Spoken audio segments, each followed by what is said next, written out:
Lesson 10.5 is simplifying rationals. So we're just trying to simplify some fractions. And when they have multiple terms, you can't simplify until after you factor. So you want to factor top and bottom and see if anything divides out.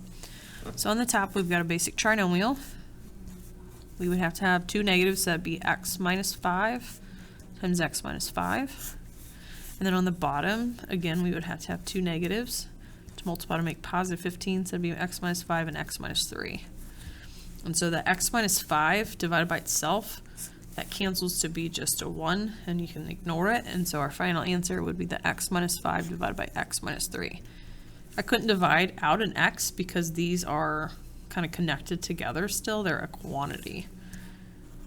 So that would be all I would do. All right, number 2, I want to try to factor the top. I can take out a 4x and have times an x minus 5. And on the bottom, hopefully you recognize that's a difference of squares. That'd be x plus 9 times x minus 9. And so my factors don't cancel, and I don't have any monomials or x's or numbers out here that can cancel. So this is one that can't factor. And so you could keep the same answer in, or you could write the factors. Either way, Delta Math should take it. And that would be really called prime, just so you know. I don't think you'll ever see that, but prime means numbers can't, or things can't be factored. All right, number 3. On the top, I would take out an x squared. That would leave me with a times x minus 5. And then on the bottom, it's still 8x squared. That's just one single term. I can't factor that at all.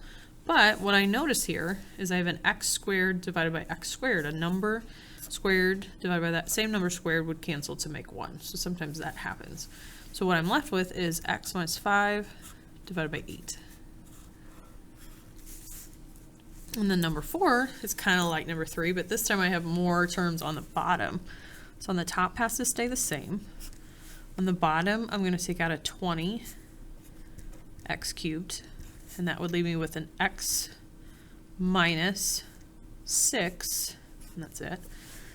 And then looking at my fractions here, my monomials, my single terms, I can simplify 5 over 20, right? Divide out of 5, so that'd become a 1/4. And then x squared divides out of both top and bottom, so then I'd take out an x squared. That would leave me with just an x on the bottom times x minus 6. And again, you can keep them like that. If you wanted to distribute it, you could have 1/4 x squared minus 24x either way. I would just leave it like this.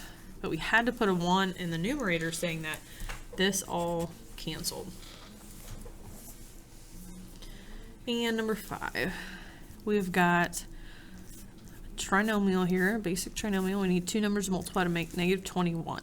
So we're going to need a positive and a negative. That would be 7 and 3, more positive to make positive 4. And then that would be a difference of squares, x plus 3, x minus 3. And so we've got the x minus 3's cancel. We've got x plus 7 over x plus 3. And that's it.